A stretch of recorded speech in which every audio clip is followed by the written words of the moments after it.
اوپر ہے، سوچ لو، والدین سے مشورہ کر لو اور اس کے بعد مجھے مطلع کرو۔ حضرت عائشہ رضی اللہ عنہ نے سننے کے ساتھ ہی کہا، اس میں سوچنا اور اس میں ماں باپ سے مشورہ کرنا، اس کا کوئی سوال ہی پیدا نہیں ہوتا، اس لیے کہ یہ مسئلہ میری ذات سے متعلق ہے، اس میں ماں باپ کے مشورے کا کوئی سوال ہی نہیں۔ اور یہ کہ میں سوچوں، کس بات کو سوچوں؟ مجھے اللہ اور اس کا رسول چاہیے، میں ایمان لائی ہوئی ہوں اللہ پر، اس کے رسول پر، تو مجھے نہ دنیا چاہیے نہ مجھے اس کی زیب و زینت چاہیے، مجھے تو اللہ اور اس کا رسول چاہیے۔ آپ نے پھر فرمایا خوب سوچ لو، جلدی مت کرو تم فیصلہ کرنے میں۔ میرا فیصلہ یہ قطعی ہے، اس میں نہ سوچنے کی ضرورت ہے، اور سوچوں گی بھی تو یہی جواب آئے گا۔ تو اس کے بعد پھر آپ نے دوسری کو بلایا تنہائی میں، یہ نہیں کہ حضرت عائشہ کے سامنے بلایا ہو کہ وہ بھی پوچھنے عائشہ تم نے کیا جواب دیا تھا، یہ نہیں ہوا۔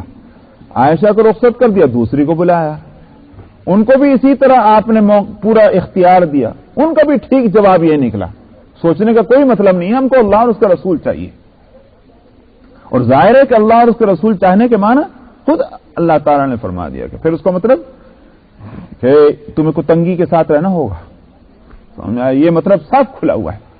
تو اس کا مطلب کیا ہوا؟ اپنا مطالبہ واپس وڈرا، اور اب راضی جو ہیں اس پر ہے، یہ ہے مطلب اس کا۔ تو ہر ایک کا جواب جو ہے تنہائی میں یہی ملا ہے نبی کریم صلی اللہ علیہ وسلم۔ اس سے یہ میں کہتا ہوں کہ واقعہ بظاہر تو یہ معلوم ہوتا ہے ہری ازواج مطہرات بھی ایسے سوچتی تھی کیا، لیکن یہ نہیں ہم سوچتے کہ ازواج مطہرات کا یہ عمل جو بعد میں آیا، یہ عمل کتنا قیمتی تھا، کتنا قیمتی ہے۔ اگر یہ صورت نہ ہوتی کہ ازواج کی طرف سے مطالبہ ہوتا اور نبی کریم صلی اللہ علیہ وسلم تھوڑا سا کھنچ جاتے، تو یہ ازواج مطہرات کا یہ کمال اور یہ ہنر کیسے کھلتا؟ سمجھ آیا؟ یہ تو اسی طرح کھلا کہ جب یہ ناراضگی اور دوری ادھر آئی، اور اس وقت جب معلوم ہوا کہ اوہو، تو اللہ اور اس کے رسول کی سچی محبت ازواج مطہرات کے دلوں کے اندر گھر کی ہوئی تھی، یہ راز اس سے کھلا۔ تو اس لیے ازواج مطہرات کا انتخاب جو ہے وہ بھی اللہ سبحانہ و تعالیٰ کی طرف سے، ایسا نہیں کہ کیف متفق جو بھی ملی اور جس کو بھی آپ نے پسند کر لیا بیوی بنا لیا، وہاں اللہ سبحانہ و تعالیٰ کی مرضی کو اور آپ کے حکم کو دخل نہ ہوگا۔ کیسے ہو سکتا ہے جب ہم دیکھ رہے ہیں کہ انہی ازواج میں ایک بیوی ہیں آپ کی حضرت زینب رضی اللہ عنہ۔ حضرت زینب رضی اللہ عنہ کے لیے تو خود اللہ سبحانہ و تعالی نے فرمایا کہ زوجنا، کہا ہم نے آپ کی شادی ان کے ساتھ کی ہے۔ اسی واسطے حضرت زینب رضی اللہ عنہ دوسری ازواج سے کہا کرتی تھی کہ مجھے تمہارے اوپر ایک فوقیت اور برتری اور فضیلت حاصل ہے، میرا نکاح تو آسمانوں کے اوپر ہوا ہے، تمہارا نکاح دنیا میں ہوا ہے، دنیا زمین کے اوپر ہوا ہے۔ تو بہرحال وہ ایک کا معاملہ ہو یا سب کا ہو، لیکن نکاح بھی ہونا اور شادی بھی ہونا وہ بھی ظاہر ہے کہ اللہ سبحانہ و تعالیٰ کی طرف سے۔ اسی طرح سے حضرت عائشہ رضی اللہ عنہ کے بارے میں بھی روایتوں میں یہ بات آتی ہے، سیرت کی کتابوں میں آپ پڑھ سکتے ہیں کہ حضرت عائشہ رضی اللہ عنہ کی شادی سے پہلے،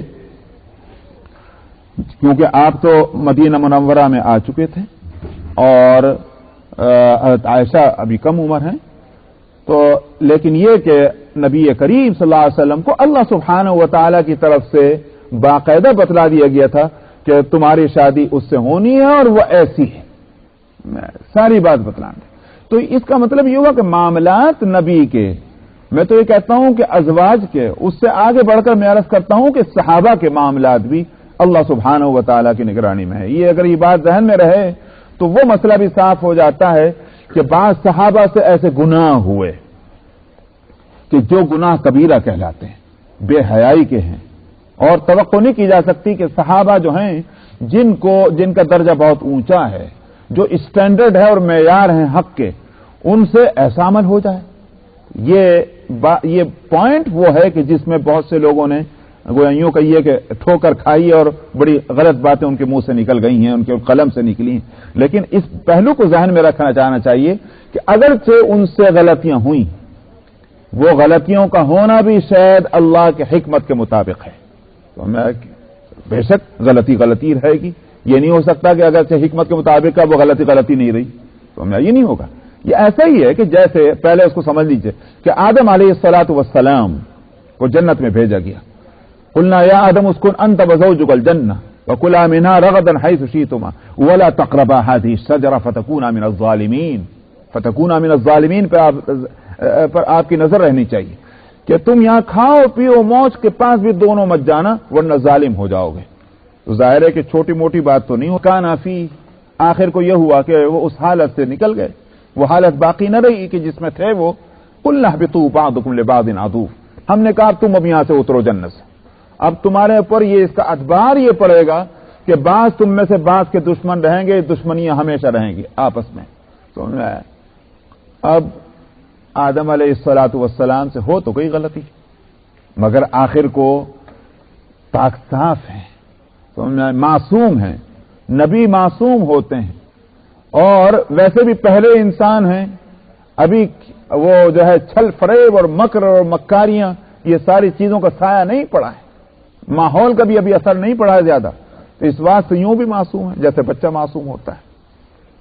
تو دونوں طرح کی معصومیت ہے، اس لیے اس غلطی پر وہ یوں کہیے کہ پریشان ہو گئے، بوکھلا گئے، اور اب کہیں تو کیا کہیں، واقعی ہم کو تو پہلے ہی ٹوک دیا گیا تھا، یہ کیا ہوا ہم سے، تو منہ زبان بھی نہیں ہل رہی ہے کچھ کہنے کے واسطے، معذرت کرنے کے لیے بھی زبان نہیں اٹھ رہی۔ تو اس لیے اللہ سبحانہ و تعالی نے خود ہی مہربانی فرمائی، فتلقى آدم من ربی کلمات، اللہ میاں نے دل میں ڈالی یہ بات کہو، تو چنانچہ اس ہدایت کے مطابق آدم علیہ الصلوۃ والسلام نے دعا کی، دونوں نے مل کر کے میاں بیوی نے قالا ربنا ظلمنا انفسنا وان لم تغفر لنا وترحمنا لنكونن من الخاسرین۔ یہ ہو گیا تو کیا اب اگر اللہ تعالیٰ فرماتے ہیں فتاب علیہ، کل تو یہ کہتی ہے کہ پھر ان کو کہا جاتا جاؤ جنت میں واپس، تمہاری توبہ قبول ہو گئی، ہم نے معاف کر دیا، جاؤ جنت میں جا کے رہو، لیکن یہ نہیں ہوا۔ اس کے بعد کہا گیا قلنا اہبطوا منہا جمیعا، تم اترو اب یہاں سے۔ تو اب یوں کہیے کہ اب عتاب کے لیے نہیں، بطور عتاب کے نہیں ہے بلکہ بطور حکمت کے ہے، اس لیے آگے کہا گیا قلنا اہبطوا منہا جمیعا فإما يأتينكم مني هدى فمن تبع هدايا فلا خوف عليهم ولا هم يحزنون والذين كفروا وكذبوا بآياتنا أولئك أصحاب النار هم فيها خالدون۔ تم یہاں سے اترو، اب ہمارا پلان کیا ہے؟ پلان یہ ہے کہ تمہارے پاس ہماری طرف سے ایک نصیحت آئے گی، ہدایت آئے گی، جس نے اس کی پیروی کی، اس ہدایت کو قبول کیا اور اس کو فالو کیا تو اس کو نہ کوئی غم ہوگا، نہ ڈر ہوگا، نہ فکر ہوگا، اور جنہوں نے انکار کیا، کفر کیا، وہ ہمیشہ ہمیشہ کے لیے جہنم میں رہیں گے۔ اب یہ پلان ہے، اترو۔ اب تو معلوم ہوا کہ عتاب کے لیے نہیں، اب حکمت کے واسطے، لیکن وہ خطا جو ہے وہ خطا ہی رہی، اس کو یوں نہیں کہیں گے کہ وہ خطا جو ہے اب اللہ میاں نے کہہ دیا کہ نہیں اب یہ خطا نہیں، معاف کر دینا اور چیز ہے لیکن خطا خطا ہی رہے گی، سمجھ میں آیا نہیں ہے؟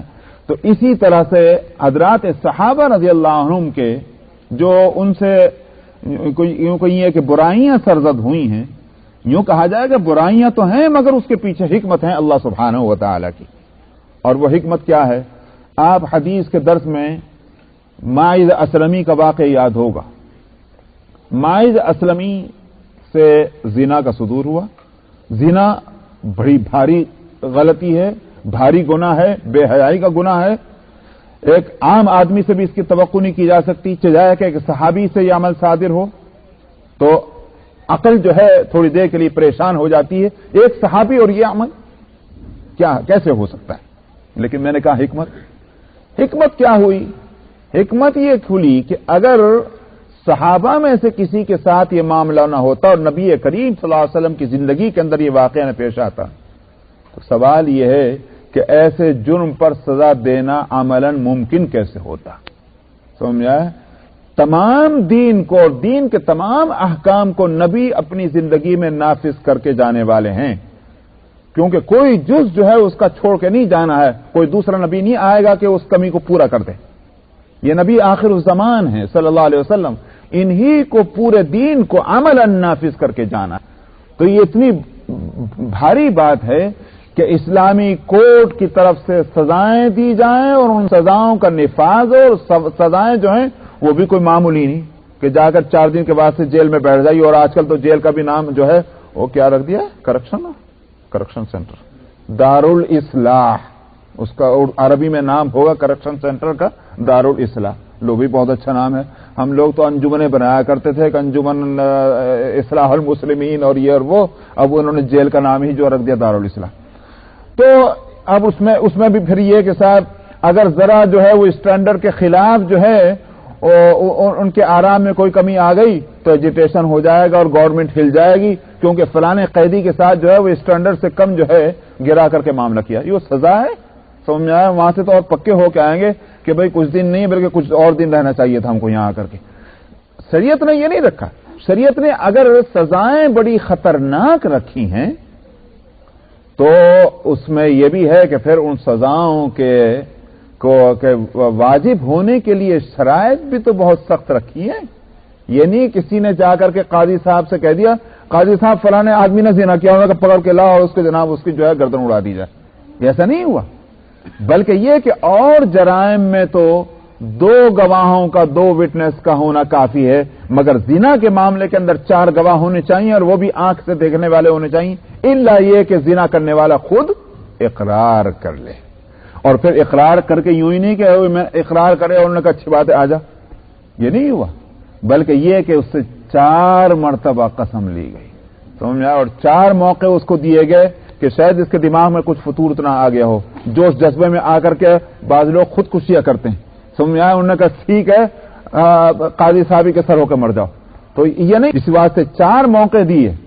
تو میں کہتا ہوں یہ سارے معاملات جو ہیں نبی اگر ان کو عملاً نافذ نہ کرتا تو قاضی صاحب کے بس کا تھا؟ کسی جج اور مجسٹریٹ کے بس کا تھا کہ اس کو نافذ کر دیا جائے؟ نمبر 1. نمبر 2 جو ہے وہ یہ کہ پھر صحابہ جو ہیں ان کا بھی تو عمل دیکھیے.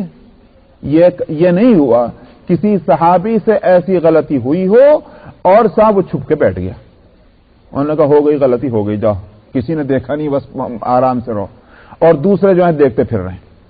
بلکہ یہ ہوا کہ جس سے غلطی ہوئی چاہے وہ مرد ہے اور چاہے عورت ہے، عورت سے بھی غلطی ہوئی اور ایک مرد سے بھی غلطی ہوئی. 2 واقعے الگ الگ ہیں اور دونوں واقعے کے اندر کیا ملتا ہے کہ ماعز اسلمی بھی خود ہی آئے اور آ کر کہہ رہے ہیں یا رسول اللہ مجھ سے غلطی ہو گئی، میرے لیے اللہ کا حکم جو ہے نافذ کر دیجیے.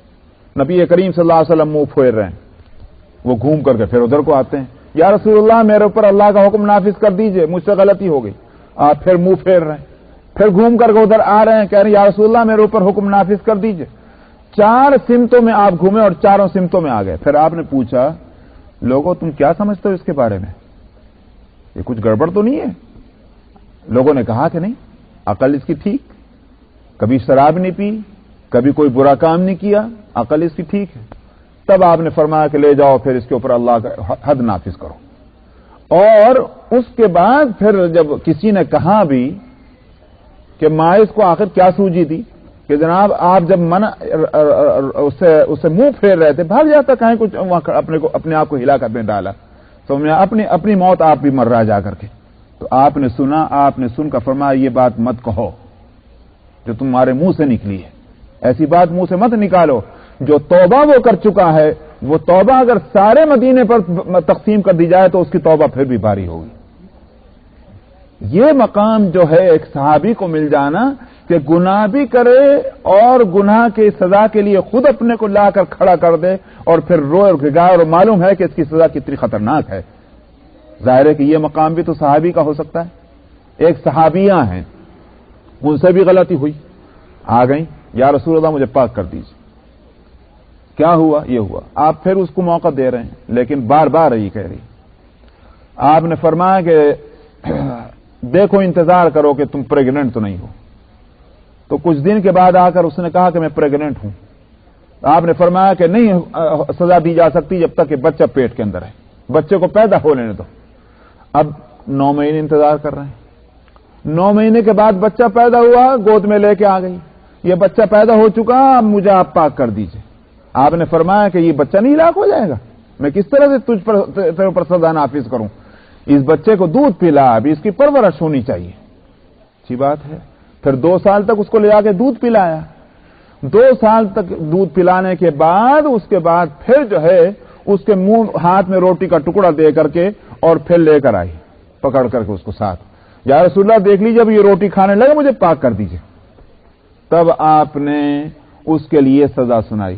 اگر اس کے وہ جرم جو ہے وہ اس کے درجے کو گھٹانے والا ہے تو یہ مقام کے جو ہے 3 سال تک اسی بات کے پیچھے پڑے رہنا کہ میں پاک ہو جاؤں, یہ کتنا اونچا مقام ہے کہ وہاں کی تکلیف گوارا نہیں, یہاں کی تکلیف ہم کو گوارا ہے. غلطی تو ہو گئی. اس لیے میں عرض کرتا ہوں کہ یہ سارے معاملات صحابہ کے اگر دیکھے جائیں اور پھر نبی کریم صلی اللہ علیہ وسلم کا یہ فرمانا اصحابی کالنجوم بأیہم اقتدیتم اہتدیتم, کہ میرے تمام صحابہ جو ہیں وہ ستاروں کے مانند ہیں جن کی تم اقتدا کرو گے ہدایت پالو گے. یہ نبی کا فرمانا جو ہے کہیں نہیں ٹوٹے گا. یہ نہیں ہو سکتا کہ آپ نے کچھ صحابہ کے لیے کہا ہوگا, آپ کے ذہن میں کچھ چند صحابہ ہوں گے تو آپ نے فرما دیا ہوگا, ہر صحابی کے لیے نہیں کہا ہوگا. یہ بات بالکل نہیں. ہر صحابی جو ہیں وہ ستارے ہیں اور ان سے ہدایت حاصل کی جائے گی. اگرچہ ان سے غلطی ہوئی ہے تو اللہ سبحانہ و تعالی نے ان کو وہ توبہ کی توفیق عطا فرمائی کہ ویسی توبہ سارے دنیا کے لوگ بھی مل کر کریں تو ویسی توبہ نہیں ہوگی. اور ان کے جبکہ توبہ جو ہے وہ حدیث میں فرما دیا گیا کہ التائب من الذنب کمن لا ذنب لہ, جس نے توبہ کر لی گناہ سے وہ تو ایسا ہو گیا جیسے اس نے گناہ کیا ہی نہیں تھا. تو ان کے معاملات تو دنیا میں صاف ہو چکے. آخر مجھے بتلایا جائے کہ کس کو یہ شرف حاصل ہے, چاہے کوئی ولی ہو کہ قطب ہو کہ ابدال ہو کہ غوث ہو, کچھ بھی بن جاؤ, جو بھی درجے ہو سکتے ہیں, لیکن کوئی اس بات کا اس کے پاس سرٹیفکیٹ موجود ہے کہ یہ سیدھا جنت میں جائے گا سوائے امید کے. ہم قوی امید رکھتے ہیں کسی کے بارے میں کہ یہ آدمی بہت اچھے تھے, یہ بہت اچھے ہیں, انشاءاللہ یہ جنت میں ہوں گے, یہی تو کہیں گے. لیکن کوئی دلیل ہمارے پاس نہیں, کوئی سرٹیفکیٹ ہمارے پاس نہیں, کوئی سرٹیفکیٹ ان کے پاس نہیں تھا کہ وہ جنت میں جائیں گے. لیکن اگر ہے تو وہ صحابہ کے لیے ہے. لقد رضی اللہ عن المؤمنین, اللہ راضی ہو چکے ہیں ان مسلمانوں سے جو آپ سے درخت کے نیچے جنہوں نے آپ سے بیعت کی تھی اے پیغمبر. سمجھ میں آیا؟ تو اس حدیبیہ کے مقام پر جنہوں نے بیعت کی ان کو اللہ نے دنیا میں سرٹیفکیٹ دیا ہے. سمجھ میں آیا؟ رضی اللہ عنہم ورضوان, اللہ ان سے راضی وہ اللہ سے راضی. یہ سرٹیفکیٹ صحابہ کو مل چکا ہے. اب مجھے تعجب ہے ان لوگوں پر کہ جو قرآن کو بھی پڑھتے ہیں, قرآن پر ایمان بھی رکھتے ہیں, اور اس کے بعد پھر اپنے اس کے مطابق کہ بس چند کو لے کر کے 3 4 5 6 صحابی کو لے کر اور باقی سب کو انہوں نے کہہ دیا کہ منافق ہیں. سمجھ میں آیا؟ کیسا ایمان ہے قرآن پر؟ تو صحابہ کیسے منافق ہو سکتے ہیں؟ نعوذ باللہ من ذالک. منافق کے لیے تو ان المنافقین فی الدرک الاسفل من النار, منافقین جو ہیں وہ تو جہنم کے سب سے نچلے طبقے میں ہیں. اور یہ صحابہ کے لیے اللہ نے سرٹیفکیٹ دے رکھا کہ اللہ ان سے راضی, تو اللہ راضی بھی ہوں اور جہنم میں بھی بھیج دیں اس کو, یہ کیسے ہو سکتا ہے؟ تو بہرحال یہ حکمتیں ہیں انشاءاللہ بقیہ آئندہ ہفتے. 145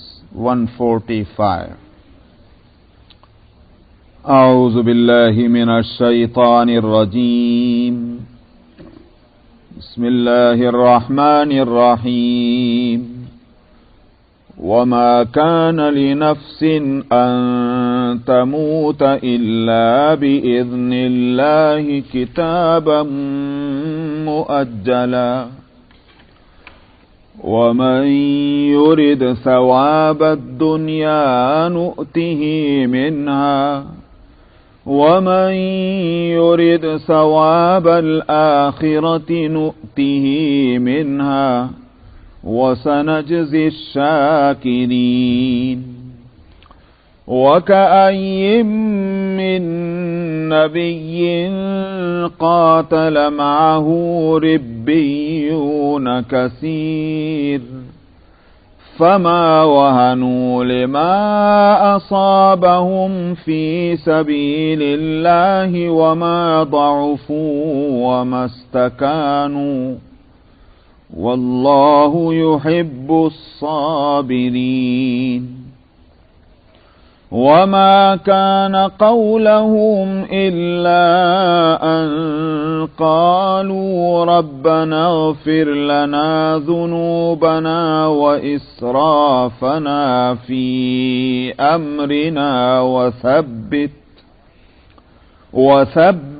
أقدامنا فانصرنا على القوم الكافرين فآتاهم الله ثواب الدنيا وحسن ثواب الآخرة والله يحب المحسنين يا أيها الذين آمنوا إن تطيعوا الذين كفروا يردوكم على أعقابكم فتنقلبوا خاسرين بل الله مولاكم وهو خير الناصرين سنلقي في قلوب الذين كفروا الرعب بما أشركوا بالله ما لم ينزل به سلطانا ومأواهم النار وبئس مثوى الظالمين صدق اللہ العظیم۔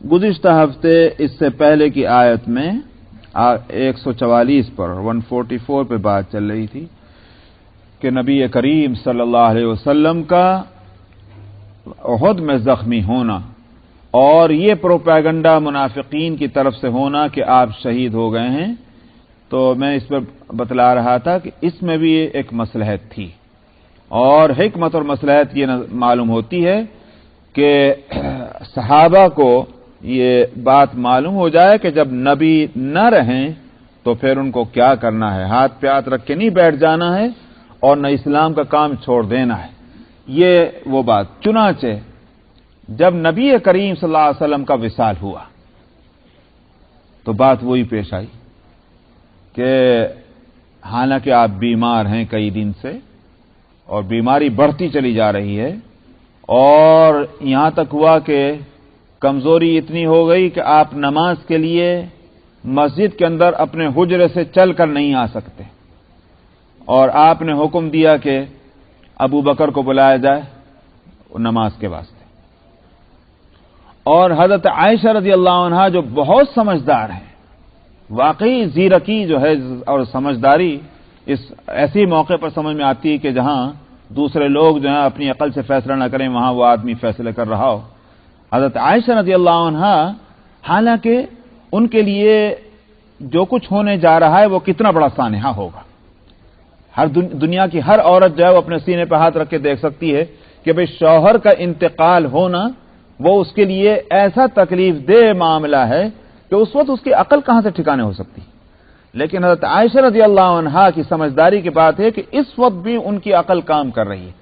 جب ان سے کہا گیا کہ ابو بکر کو نماز کے لیے بلایا جائے، حضرت عائشہ سمجھ گئی کہ ابو بکر میرے ابا جان کو نماز کے لیے بلایا جانے کے معنی کیا ہیں، کہ ان کو نماز کی ذمہ داری دینے کا مطلب یہ ہے کہ آگے بہت بڑی ذمہ داریاں بھی ان کو ملیں گی، اور جو بہت بڑی ذمہ داریاں ملیں گی اس کے ساتھ وہ محض کہیے کہ نرم بستر نہیں ہوں گے، بلکہ بڑے کانٹوں کی سیج ہوگی جن پر میرے ابا جان کو یوں کئی زندگی گزارنی پڑے گی۔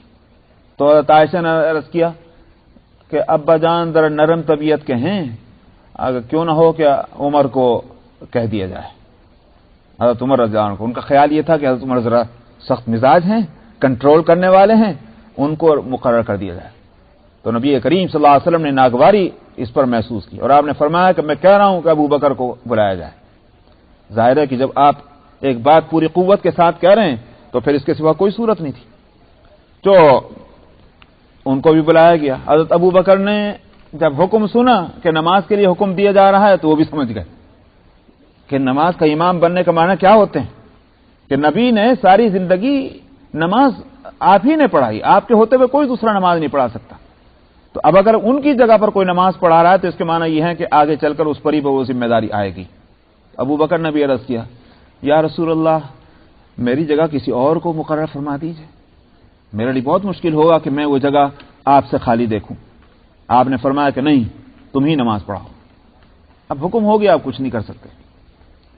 تو یہ ہے ان حضرات کی سمجھداری کی بات. خیر بہرحال میں یہ عرض کر رہا ہوں کہ یہ ساری صورتحال صحابہ کے سامنے ہے کہ کمزوری برابر بڑھتی جا رہی ہے. آپ مسجد کے اندر نہیں تشریف لا رہے ہیں. انتقال ہوا، وصال فرما لیا. اب اس کے باوجود صحابہ پر یہ عالم کہ صاحب عقل ٹھکانے نہیں ہے.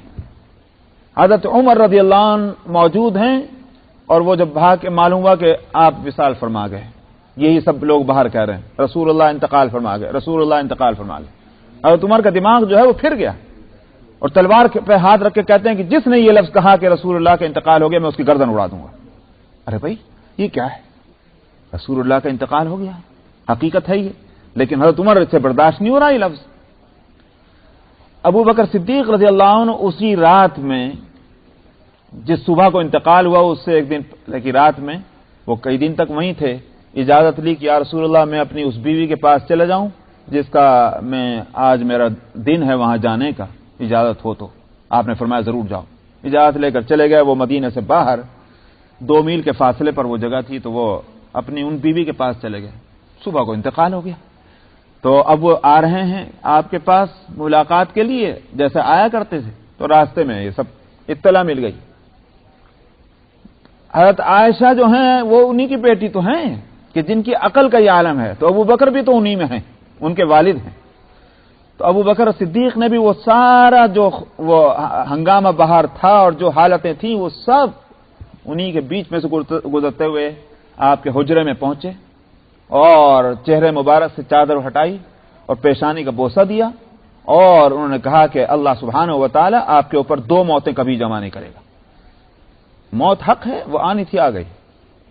اور اس کے بعد باہر نکلے اور باہر نکل کر کے انہوں نے یہی آیت پڑھی وما محمد الا رسول قد خلت من قبله الرسل افإن مات او قتل انقلبتم على اعقابكم ومن ينقلب على عقبيه فلن يضر الله شيئا وسيجزي الله الشاكرين. یہی آیت پڑھی کہ محمد اللہ کے رسول تھے، ان سے پہلے بھی اور رسول گزر چکے ہیں. کیا اگر ان کا انتقال ہو جائے یا وہ شہید کر دیے جائیں تو کیا تم اپنے الٹے پیروں واپس چلے جاؤ گے اسلام کو چھوڑ کر؟ اور جو اپنے پیروں واپس جائے گا وہ اللہ کو ہرگز کوئی نقصان نہیں پہنچائے گا اور اللہ شکر گزاروں کو جزا دیتے ہیں. یہ آیت پوری پڑھی اور اس کے بعد انہوں نے ابو بکر صدیق نے کہا کہ من کان یعبد محمدا فانه قد مات ومن کان یعبد اللہ فانه حی لا يموت. جو محمد کی عبادت کیا کرتا تھا وہ سن لے اس بات کو کہ محمد کا انتقال ہو چکا ہے، اور جو اللہ کی عبادت کرتا تھا وہ سن لے اس بات کو کہ اللہ حی ہیں، زندہ ہیں، وہ مرنے والے نہیں. تو حدیث میں یہ الفاظ آتے ہیں کہ صحابہ کا یہ عالم ہوا. صحابہ کا کہنا یہ ہے کہ ایسا لگا جیسی آیت تو آج ہی اتری. یہ حالانکہ ہم پڑھتے تھے لیکن ہمارا ذہن اس کی حقیقت کی طرف متوجہ نہیں ہوتا تھا. ابو بکر نے جب اس آیت کو پڑھا تو معلوم اوہو یہ آیت تو بالکل کھلی ہوئی ہے، آج کے واقعے کے طرف جیسے اشارہ ہو رہا ہے. تو وہ کیفیت جو تھی حضرت عمر کے اوپر اور دوسرے صحابہ پر، وہ کیفیت اس آیت کے پڑھنے سے وہ کیفیت جو ہے ختم ہو گئی. میں عرض کر رہا ہوں. اور اس کے بعد کیا ہوا؟ اس کے بعد یہ ہوا کہ اپنی ذمہ داریوں کو صحابہ نے سمجھا اور حضرت عمر کہاں تو اتنے بوکھلائے ہوئے ہیں اور کہاں یہ ہیں کہ ابو بکر رضی اللہ عنہ کا ہاتھ پکڑ کے کہتے ہیں کہ ابو بکر امت کا ذرا خیال کیجئے کہ کیا ہوا کہ وہاں ثقیفہ بنو ساعدہ میں مسئلہ خلافت زیر بحث ہے، کہیں ایسا نہ ہو کہ یہ غلط ہاتھوں میں بات چلی جائے، لہذا چلیں ہم وہاں جا کر کے اس مسئلے میں مشورے میں شریک ہوں اور جو مناسب فیصلہ ہونا چاہیے وہ کریں جا کر. تو ابو بکر بھی عمر بھی وہاں پہنچے. وہاں واقعی بحث چل رہی تھی اور بحث کا انداز یہ تھا کہ ہم انصار نے جو کچھ خدمتیں کی اسلام کی اور پیغمبر اسلام کی کہ صاحب مدینے میں پہنچے اور مہاجرین کی مدد ہوئی اور یوں کہیے کہ اسلام کو طاقت پہنچی مدینہ منورہ میں پہنچنے کے بعد. تو لہذا اب یہ ہم کوئی ذمہ داری اپنے ہاتھوں میں لینی چاہیے اور جس طرح سے ہم شروع سے خدمت کرتے آئے اسلام کی ہم ہمیشہ خدمت کرتے رہیں، لہذا اس ذمہ داری کو بھی ہم کو وہ اٹھانا چاہیے جو نبی چھوڑ کر چلے گئے ہیں. یہ فیصلہ وہاں تو معلوم ہوا کہ انصار جو ہیں وہ خلافت اپنے ہاتھ میں لے رہے ہیں. جذبہ بالکل صحیح ہے، کوئی جذبے کی خرابی کی بات نہیں، کوئی نیت میں خرابی نہیں ہے.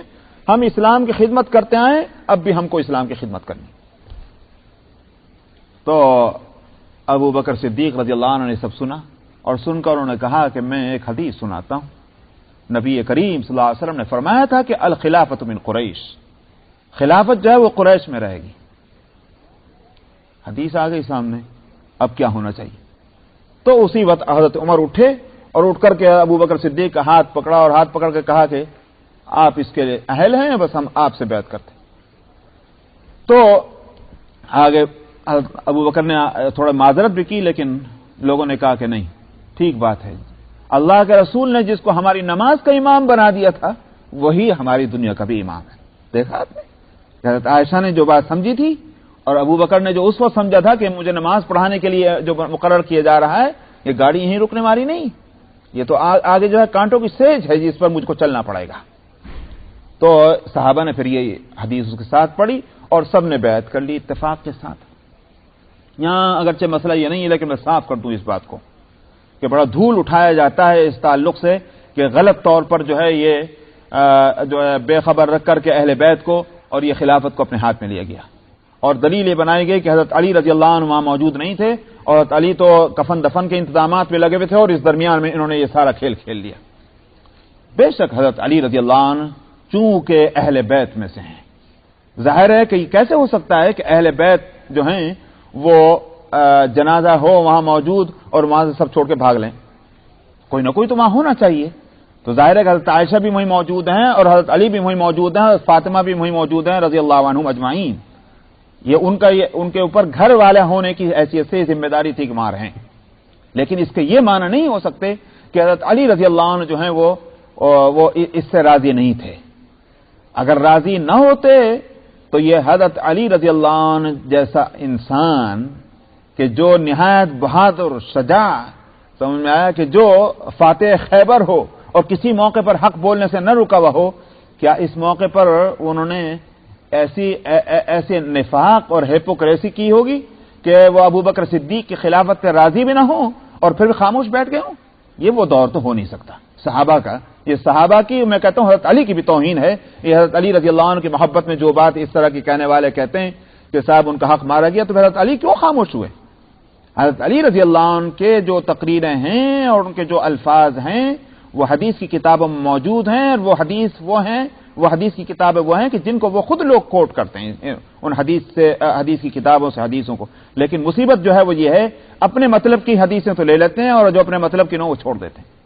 تو وہاں موجود ہے کہ حضرت علی رضی اللہ عنہ سے ابو بکر صدیق کے بارے میں جب پوچھا گیا تو انہوں نے کہا کہ وہ اس کے اہل تھے اور ان کو رسول اللہ صلی اللہ علیہ وسلم نے اپنا وزیر بتایا تھا، اس واسطے ناروا نہیں تھی ان کی خلافت. تو میں عرض کر رہا ہوں کہ بہرحال اس موقع پر اس آیت کو پڑھا تھا ابو بکر صدیق نے، اور اس آیت نے اس وقت بجا طور پر کام کیا تھا. تو اللہ سبحانہ و تعالی نے اس حکمت اور مصلحت سے یہ آیت غزوہ احد میں اتاری تھی کہ اور آپ کا زخمی ہونا اور آپ کے یہ پروپیگنڈا ہونا، دیکھ لیجئے ایک طرح کے یوں کہیے کہ ایک تجربہ ہو گیا صحابہ کے لیے. اور جب اصل اور صحیح وہ وقت آیا کہ نبی کریم صلی اللہ علیہ وسلم کا وصال ہوا تو اس آیت نے اس وقت کام کیا. پھر یہ ہوا کہ میں مسئلہ خلافت ہی نہیں بلکہ میں تھوڑا سا اور آگے جس مضمون کو میں پہلے بھی کسی موقع پر بتلا چکا ہوں، لیکن یہ موقع ہے میں بتلا دوں کہ آپ کے وصال کے بعد ظاہر ہے کہ ہوتا ہے کہ جب بادشاہ ہٹ جائے، انتقال کر جائے تو حکومت میں تبدیلیاں آتی. اسی واسطے آپ اس بات کو نوٹ کرتے ہوں گے کہ جب کوئی پریزیڈنٹ نیا آتا ہے، بادشاہ نیا آتا ہے کوئی بھی، تو آ کر فوراً کہتا ہے کہ میں پہلے بادشاہ کی پالیسی جو ہیں اور جو پریزیڈنٹ تھا جو ان کی پالیسیاں تھیں میں اس کو آگے بڑھاؤں گا. اس کا پہلی تقریر میں یہ پہلا اعلان ہوتا ہے. کیوں؟ لوگ اس بات کے منتظر ہیں کہ اب آدمی بدلا ہے تو پالیسیاں بھی بدلیں گی. یہ ایک خاص بات.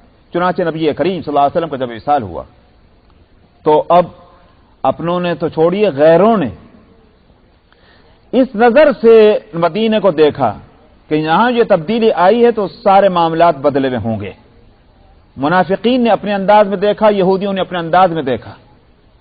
آپ دیکھتے ہیں کہ نبی کریم صلی اللہ علیہ وسلم کے وصال کے ساتھ ہی زکات کا مسئلہ اٹھا اور ہزاروں نہیں لاکھ تقریباً ہزاروں ہی کہہ سکتے ہیں کہ 50-60 ہزار لوگ وہ ہوئے کہ جنہوں نے یہ بات کہہ دی کہ ہم زکات نہیں دیتے. کیوں نہیں دیتے؟ زکات رسول اللہ کی زندگی تک تھی، اس وقت فرض تھی، اب فرض نہیں ہے، وہ آپ کی خصوصیت تھی، اب نہیں دیتے ہم. دین کا مسئلہ تھا تو بہت بڑا فتنہ ہے جو اٹھ گیا ہے اور اب ان کا مقابلہ ہونا ہے. ابو بکر صدیق رضی اللہ عنہ پر ذمہ داری آ گئی. چلیے صاحب، ایک مسئلہ ہوا. دوسرا مسئلہ ہوا ارتداد کا. مسیلمہ کذاب جو نبی کریم صلی اللہ علیہ وسلم کے زمانے میں نبوت کا دعویٰ کر چکے ہیں تو وہ موجود ہے اور اس کے ساتھ لوگ بڑھ گئے. اب اس نے نبی کریم صلی اللہ علیہ وسلم کا وصال ہو گیا، لوگوں کے ذہنوں میں پتہ نہیں کہاں سے یہ بات بیٹھی ہوئی تھی کہ رسول ہیں تو وہ انتقال نہیں کر سکتے. جب انتقال کر گئے، ارے یہ رسول نہیں ہوں گے، کچھ اور ہوں گے. مسیلمہ کے ساتھ لگ گئے. کتنے بیچارے گاؤں کے دیہاتی ناسمجھ لوگ تھے جن کے دماغوں میں غلط طور پر یہ بات بیٹھی ہوئی تھی. اس کی طاقت بن گئی ہے. ابو بکر کے لیے مسئلہ یہ ایک دوسرا کھڑا ہوا ہے کہ صاحب اس کا مقابلہ کرنا ہے. تیسرا مسئلہ کیا ہے؟ یہودی جو خیبر کے اندر تھے اور خیبر ان سے خالی کرایا تھا، وہ دنیا سے ناپید نہیں ہوئے تھے. ان یہودیوں نے بھی جھرجھری لی کہ صاحب ان کو مدینے سے نکالا گیا، خیبر میں لا کر ڈالا گیا، خیبر سے نکالا گیا، اب وہ تتر بتر ہیں. اب موقع ہے، ابو بکر آ گئے ہیں، اب کوئی نہ کوئی حرکت ہونی چاہیے اور ہم پھر جا کر کے مدینے پر قبضہ کر سکتے ہیں. یہ موقع بہت اچھا ہے. انہوں نے بھی جھرجھری لی. یہ تیسرا مسئلہ ہے. چوتھا مسئلہ کیا ہے؟ نبی کریم صلی اللہ علیہ وسلم نے ایک لشکر تیار کیا ہے روما کے مقابلے پر، سپر پاور کے مقابلے پر بھیجنے کے لیے. کیونکہ غزوہ تبوک جو ہوا تھا اور آپ 30,000 کا لشکر لے کر پہنچے تھے تو وہاں سے لاکھوں کی تعداد میں لشکر چل چکا تھا، مگر کیا ہوا نہیں معلوم، وہ لشکر واپس چلا گیا اور مقابلہ نہیں ہوا. اور غزوہ موتا میں 3,000 کا لشکر تھا مسلمانوں کا، اور یہ کہ وہاں بڑا نقصان مسلمانوں کا ہوا تھا. اگرچہ اعلیٰ درجے کی کامیابی نہیں ہوئی مگر ناکام بھی نہ ہوئے، اور وہ لاکھوں لوگ لے کر آئے تھے اور وہ بھاگ گئے تھے. یہ سارے ایک ٹکراؤ تھا سپر پاور کے ساتھ. نبی کریم صلی اللہ علیہ وسلم نے ایک لشکر تیار کیا، اسامہ بن زید کو اس کا کمان ہاتھ میں دی. لشکر ابھی مدینے سے تھوڑے ہی ذرا سے ایک چند میل کے فاصلے پر چلنے شروع ہوا تھا کہ آپ کے انتقال کی اطلاع پہنچ گئی. لشکر واپس آ گیا، مدینے سے باہر اس کو پڑاؤ ہے کہ اب کیا ہو دیکھنا ہے. یہ ایک چوتھا مسئلہ ہے کہ کیا کیا جانا چاہیے. ایک دم یوں کہیے کہ خلافت لینے کے ساتھ یہ 4 اتنے بڑے اہم مسئلے ہیں. کیا ہونا چاہیے؟ ابو بکر ہر ایک کے بارے میں کہہ رہے ہیں یہ بھی ہوگا، یہ بھی ہوگا، یہ بھی ہوگا. مانعین زکات کا مقابلہ کریں گے. اگر ایک اونٹ کی نکیل کی ایک رسی جو ہے، اگر وہ بھی زکات کی انہوں نے روکی تو میں جہاد کروں گا. صاحب جو مسیلمہ کذاب، ان سے بھی جہاد ہوگا. صاحب یہ لشکر جو ہے، یہ لشکر بھی جائے گا. حضرت عمر رضی اللہ عنہ جیسے سمجھدار آدمی بھی وہ یہ آ کر ہی کہہ رہے ہیں کہ خلیفۃ المسلمین اس وقت یہ کیا فیصلے آپ کر رہے ہیں؟ مصلحت کا تقاضا نہیں ہے کہ یہ سارے کام کیے جائیں، ایک ایک کام کو نمٹائیں. سارے آپ بارڈر کھولیں گے تو کس طرح ہوگا؟ لیکن ابو بکر حضرت عمر رضی اللہ عنہ فرماتے ہیں کہ اے عمر، جبار فی الجاہلیت و خوار فی الاسلام. کیا ہو گیا عمر تم کو؟ تم جاہلیت کے زمانے میں تو بڑے زبردست تھے اور اسلام میں آ کر تم اتنی بزدلی کی باتیں کر رہے ہو. حضرت عمر جو بڑے لوہا سمجھے جاتے تھے وہ نرم دکھائی دے رہے ہیں، اور ابو بکر جو نرم سمجھے جاتے تھے وہ سخت دکھائی دے رہے ہیں. جب ساری کام ہوئے تو منافقین نے سمجھا کہ رسول اللہ کا پردہ فرما جانے سے ہمارا یہ سمجھنا غلط تھا کہ ابو بکر آ گئے، اب ہم کو ہماری دال گل جائے گی. ہم نے غلط سمجھا ہے، یہ ابو بکر کوئی اور ہی چیز نکلے. ادھر یہودیوں نے سمجھا کہہ رہے کہ یہ تو ابو بکر کوئی اور ہی چیز ہے. سمجھ میں آئے؟ مقابلہ اگر رسول اللہ کا مشکل تھا تو ابو بکر کا بھی مشکل ہے. سمجھ میں آئے؟ سارے محاذوں پر سب نے یہ سمجھ لیا کہ جو گاڑی جس طرح چل رہی تھی اسی طرح چل رہی ہے، اس کو ذرا بھی بریک نہیں لگا ہے. یہ ہے اللہ سبحانہ و تعالیٰ کا معاملہ رسول اللہ صلی اللہ علیہ وسلم کے ساتھ. اور یہ آیت اتار کر کے یوں کہیے کہ غزوہ احد میں ہی چمکا دیا تھا صحابہ کو کہ تم یہ کیا کرنے میں بیٹھ گئے ہو کہ رسول اللہ کا اگر وصال ہو جائے تو تم ہاتھ پہ ہاتھ رکھ کے بیٹھ جاؤ. تمہاری ذمہ داریاں ہیں کہ اس کام کو کرتے رہنا ہے کنٹینیو، کہ جس کام کے لیے ہم نے محمد صلی اللہ علیہ وسلم کو رسول بنا کر دنیا میں بھیجا ہے، یہ قیامت تک اس کام کو چلانا تمہاری ذمہ داری ہو جائے گا. یہ رسول کو تو ہمیشہ نہیں رہنا. یہ تھی یہ آیت کی اہمیت غزوہ احد پہ اترنے کی، اور اس نے بڑا کام کیا. اور ہم دیکھتے ہیں کہ واقعی پھر اسلام کا کام کسی موقع پر نہیں رکا۔ آگے فرماتے ہیں وَمَا كَانَ لِنَفْسٍ أَن تَمُوتَ إِلَّا بِإِذْنِ اللَّهِ كِتَابًا مُؤَجَّلًا، کسی بھی جان کے لیے یہ موقع ہے ہی نہیں کہ اس کو موت آئے مگر اللہ کے حکم سے۔ جو ہونا ہے اللہ کے حکم سے ہونا ہے، تو کوئی نہ آدمی جی سکتا ہے نہ کوئی مر سکتا ہے۔ اس واسطے اگر نبی کی بھی کا وہ وقت مقرر تھا، اس وقت پہ وہ جا رہے ہیں، تو جو چیز پہلے سے ان ایکسپیکٹڈ تو نہیں تھی، غیر متوقع تو نہیں ہے، متوقع ہے اس واسطے کہ ہر انسان کو دنیا میں ہمیشہ نہیں رہنا۔ آگے فرماتے کتاب مؤجلہ، یہ ہر ایک کی جو ہے ایک مقررہ مدت لکھی ہوئی ہے، اس کے مطابق زندگی اور موت کے فیصلے وہ نافذ ہوتے ہیں۔ وَمَن يُرِدْ ثَوَابَ الدُّنْيَا نُؤْتِهِ مِنْهَا، سو جو دنیا کا ثواب چاہے، یہاں ثواب آخرت کے ثواب کے مقابلے میں، یہاں مطلب ہوگا اجر، جو دنیا کی فائدہ چاہے ہم اس کو دنیا میں دیتے ہیں۔ دنیا چاہتے ہو لو دنیا۔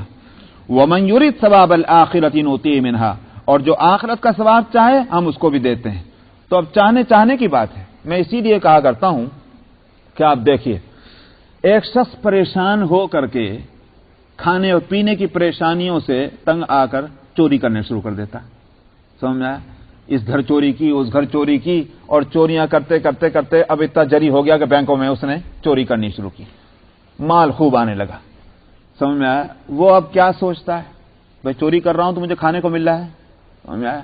اگر میں چوری نہیں کروں گا تو میں پہلے بھی بھوکا تھا، میں کل کو بھی پھر بھوکا ہو جاؤں گا، اب چوری مجھے کرنی چاہیے، سمجھ میں آیا؟ کیونکہ چوری سے اس کو ملنے لگا۔ کیا یہ سمجھا جائے گا کہ واقعی چوری اس کا رازق بن گئی، اس کی رازق بنی؟ نہیں۔ اور یہ بھی ہم کو دیکھنے میں آ رہا ہے واقعی چوری سے اس کو مل رہا ہے۔